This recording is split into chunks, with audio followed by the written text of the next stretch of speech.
Super 8 এর প্রথম ম্যাচেই রুদ্ধশ্বাস খেলা, বিশাল টার্গেটে যুক্তরাষ্ট্রের বাজিমাত ব্যাটিং। আফ্রিকার নাবিশ্বাস তুলে জিততেও হারলো যুক্তরাষ্ট্র।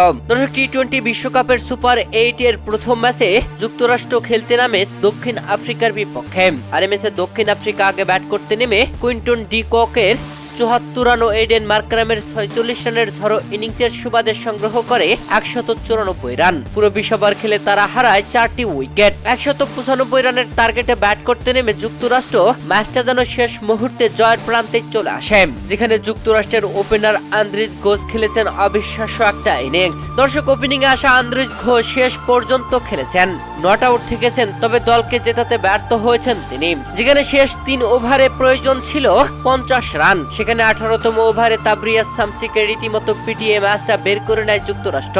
ওই ওভারে তোলে ২২ রান, মারে বিশাল ৩টি ছক্কা।